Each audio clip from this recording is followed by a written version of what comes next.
Benvenuti in un nuovo video e oggi voglio parlarvi del Luca Comics and Games 2022.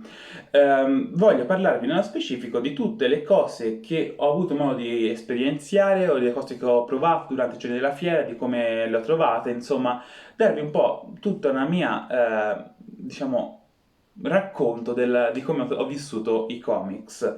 Naturalmente la maggior parte delle cose che dirò sono soggettive, quindi basate sulla mia personale opinione.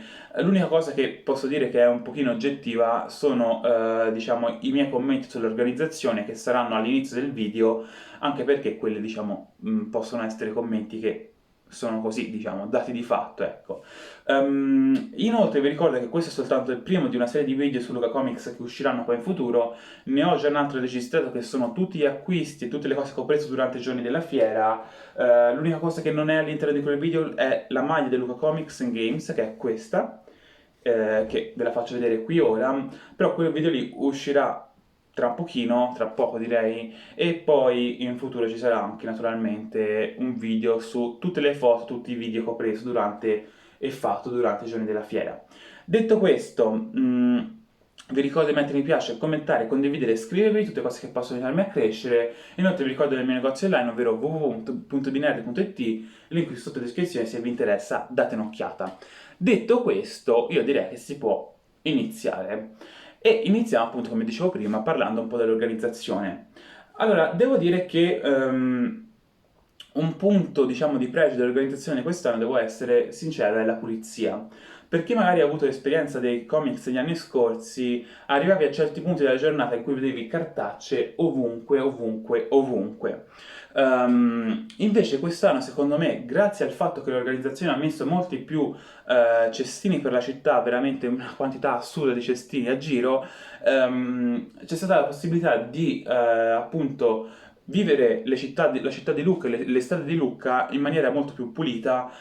Certo, c'è le eccezioni che nel senso, per esempio, quando eri all'interno di Porta San Pietro, proprio subito dopo essere entrato, durante i giorni più pieni di persone, lì purtroppo c'erano le cartacce per terra, perché la gente, come è normale, purtroppo sono degli sporcaccioni, le persone non hanno la capacità di tenere una cartaccia all'interno di una borsa o all'interno di una tasca fino a che non si trova un cestino e quindi naturalmente cartacce per terra ovunque.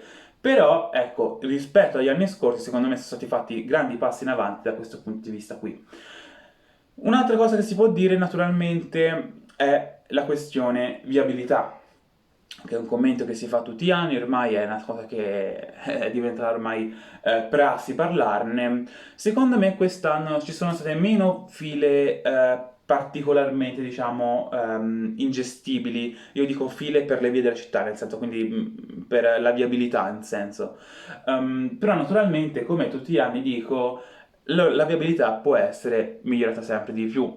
Per esempio, una cosa che potrebbe essere interessante fare, soprattutto durante i giorni della fiera in cui ci sono più persone, è mettere, diciamo, degli ingressi fissi per le varie piazze più importanti, che so, quindi Piazza Napoleone, puoi accedere alla Piazza Napoleone soltanto da questa strada qui, da questa strada qui e da questa strada qui. Le altre strade ti fanno solo uscire. In questo modo qui le persone farebbero giri un pochino più lunghi magari, ma ci sarebbe un solo senso di marcia e quindi non ci sono persone che tagliano, che tornano indietro, insomma, che rallentano la viabilità. Vedevo che c'era, diciamo, degli sforzi da parte dell'organizzazione di cercare di non far entrare persone con costumi, diciamo, troppo ingombranti a giro per i padiglioni, cose del genere. Questa secondo me è una regola che forse andrebbe ampliata a tutte le strade più importanti, comunque quelle dove si sa che ci passeranno più persone della città.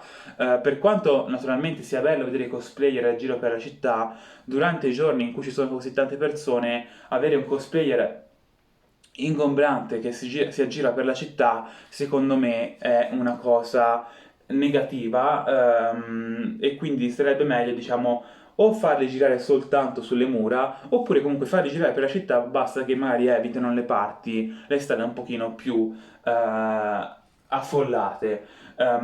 sia per il fatto che almeno magari non vengono fermati in mezzo alla strada, perché c'è gente che è buonissima, capace di fermarti lì in mezzo alla strada quando passa tutta la fiumana di gente, quindi poi è un casino.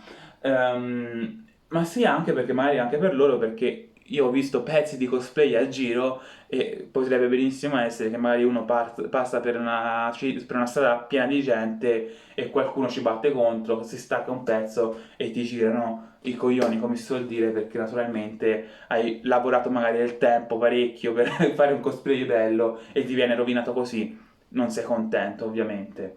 Quindi secondo me queste sono cose che possono essere fatte per migliorare la viabilità, ci penseranno naturalmente quelli dell'organizzazione nell'anno che c'è da ora al prossimo Comics, verranno fatti sicuramente dei cambiamenti che magari porteranno qualche miglioramento e piano piano si riuscirà magari ad arrivare a una città in cui si riesce a muovere senza problemi. L'ultima cosa che posso dire sull'organizzazione è la questione del Japan Palace, questione che mi sta diciamo, raccontata parecchie volte durante questi giorni, ne ho parlato con varie persone durante i giorni della fiera, appunto mentre magari ero in fila per un'attività o per un'altra, e devo dire che sulla questione di Japan Palace la penso in due modi, diciamo, la vedo in due modi. Da una parte sono d'accordo, la cosa più bella è avere tutte le cose della fiera in città. E quindi se si riuscisse a trovare un modo di portare in città il Japan Palace di nuovo, magari lo rimetti a dove diciamo c'era gli anni scorsi Japan Palace, oppure magari si trova un'altra situazione, si riesce a trovare un'altra parte della città che può ospitare questa parte della fiera, e secondo me sarebbe meglio. Però dall'altra parte è anche vero che sono stati proprio gli organizzatori a chiedere questo spostamento, appunto di poter andare all'interno del Polo Fiere di Lucca durante i giorni della fiera. Quindi secondo me lì bisogna vedere come gli espositori, diciamo, se la sentono, ecco, mettiamola così. Da una parte potrebbe benissimo essere che l'organizzazione premette, diciamo, giù lo zoccolo duro e dice no, ragazzi, il Japan Pass si fa per forza dentro città, troviamo il modo, ci organizziamo e lo facciamo dentro città e basta. Però naturalmente bisogna un po' vedere come si risolverà questa situazione. Personalmente anche io sono dell'idea che tutto dentro città sarebbe più bello. Vediamo se riusciremo ad avere di nuovo una fiera tutta unificata all'interno della città nei prossimi anni. Detto questo, naturalmente passiamo a altre cose. Diciamo il punto organizzazione è stato parlato, parliamo di altre cose. Parliamo effettivamente di quello che si poteva trovare all'interno della fiera, quello che si poteva, diciamo, andare a fare. E devo dire che secondo me quest'anno c'erano veramente tante cose veramente, veramente fighe. Prima di tutto le mostre, e devo dire che le mostre in generale mi sono piaciute tutte. A parte l'unica che non mi ha proprio ispirato tantissimo è stata quella Multiverse of Metaverses, una cosa del genere. Quella è una mostra che non mi ha detto granché e quindi naturalmente poteva non esserci. Però tutte le altre mostre secondo me erano veramente, veramente molto, molto carine. Era carino il Play Lab di Pokémon, anche quello purtroppo era uno degli stand che aveva tante fila durante tutti i giorni perché naturalmente alle persone piace Pokémon, però devo dire che era uno stand carino e che appunto insegnava in maniera molto carina a giocare a Pokémon alle persone. La parte forse che mi è piaciuta di più per quanto riguarda attività, mi è piaciuto tantissimo Villa Bottini con CD Projekt Red, c'era veramente una serie di cose che potevi fare che era veramente veramente figa, c'era una caccia al tesoro che alla fine, scusate, vi davano una ricompensa, una piccola tipo gettone speciale del Luca Comics and Games e di CD Projekt Red e lo, diciamo, coniavi te, per chi sa, c'era la possibilità di fare delle punte di freccia all'interno di uno dei vari, diciamo, delle varie attività con il metallo vero, quindi insomma era veramente ganzissimo. C'era la possibilità di giocare a dadi contro alcuni delle persone della CD Projekt Red per vincere dei piccoli gadget, c'era la possibilità di fare le pozioni, c'era la possibilità di fare una prova di agilità e fisica, insomma c'era veramente tante tante cose all'interno di questo stand slash villa, e secondo me c'erano tutte attività molto carine e in realtà non c'erano mai file troppo esagerate, quindi se uno voleva poteva benissimo mettersi lì e fare tante tante cose. C'era la possibilità di costruire un Gunpla all'interno dello stand Bandai. Purtroppo il numero di pezzi che potevi costruire era limitato, cioè il numero di Gunpla che venivano forniti era limitato, però una volta costruito lo potevi portare a casa. L'unica cosa appunto dovevi fare la fila, e quello naturalmente era una fila veramente molto lunga e soprattutto con un numero molto limitato di slot, quindi naturalmente purtroppo era una cosa che potevano fare in poche persone, però magari chi è veramente appassionato poteva andarla a fare. Ehm, c'era finalmente di nuovo il Games, quindi uno poteva andare lì a giocare a una miriade di giochi da tavolo. Io purtroppo quest'anno ci sono stato veramente poco ai Games, però comunque ho avuto l'opportunità di fare il mio primo gioco di ruolo, anzi mini gioco di ruolo, perché non è che ho fatto tutta un'avventura naturalmente, però ho avuto l'opportunità di fare un gioco di ruolo e mi sono divertito veramente veramente tanto. Ho avuto l'opportunità di pitturare miniature. C'era all'interno dello stadio di Hero Quest un ragazzo che, tra le altre cose, se non ricordo vi lascio il link qui sotto in descrizione al suo profilo Instagram, che vi faceva lezioni di pittura miniature. Ci sono stato praticamente una mattinata intera a fare quello, e ve le faccio vedere naturalmente all'interno del video degli acquisti. E oltre naturalmente a questo c'era anche un botto di giochi da tavolo normali, che alcuni veramente anche molto fighi. Per esempio ho provato un nuovo gioco da tavolo della GOG in cui praticamente sei un esploratore, devi andare a prendere reliquie, insomma veramente molto simpatico. Che altre cose? Cioè ora la mia mente sta andando in overdrive cercando di pensare tutte le cose nello stesso momento. Ecco, per esempio, uno stand che non mi è piaciuto molto è stato via, la parte dedicata alla Riot, perlomeno per quanto riguarda la sua mini, diciamo, mostra, slash, quel che fosse quella cosa lì. Era una cosa veramente abbastanza inutile. L'unica cosa è che alla fine andavi lì, tiravi un fungo e potevi vincere un gadget, però insomma quello era per esempio evitabilissimo come stand, secondo me. Che altro c'era? Naturalmente per gli acquisti c'erano un botto di stand di fumetti, di editori vari, Piazza Grande o Piazza Napoleone, comunque Shopdom, Metalab, Rizzoli, chi più ne ha più ne metta, Panini, c'era tutto un palazzo Panini con dentro un botto di banchi predisposti per poter comprare, quindi per chi voleva acquistare anche quello non c'era altro che scegliere.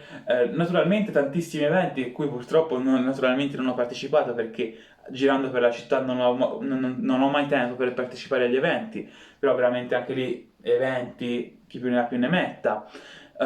C'era veramente una quantità di cose veramente impressionante. Quindi per quanto riguarda attività, secondo me sono più che contento di come appunto è andata quest'anno la fiera. E tra le altre cose, ho visto gente appunto che su internet si lamentava, non ce l'ho fatta a fare nulla, non ce l'ho fatta a fare nulla perché mi sono stato tutto il tempo in fila.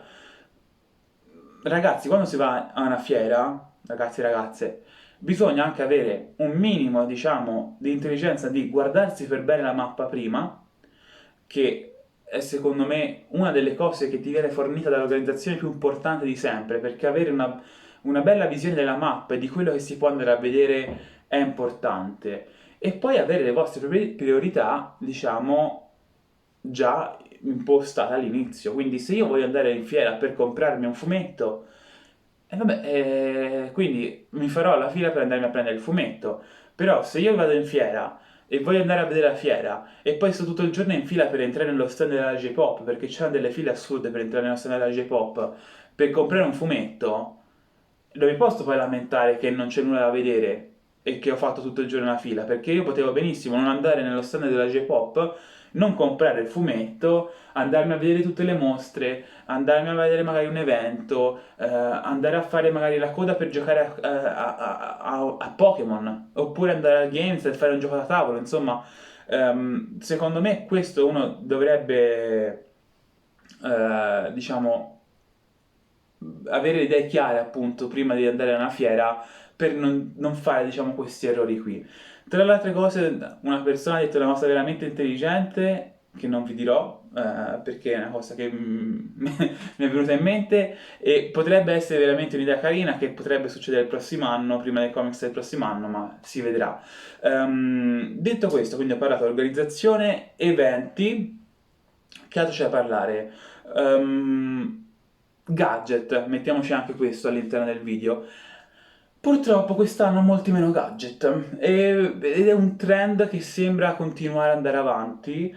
Molti meno gadget. Non so se, diciamo, questa cosa riuscirà a capovolgersi, quindi magari riavremo anni pieni di gadget, ma purtroppo quest'anno appunto molti meno rispetto a anni scorsi.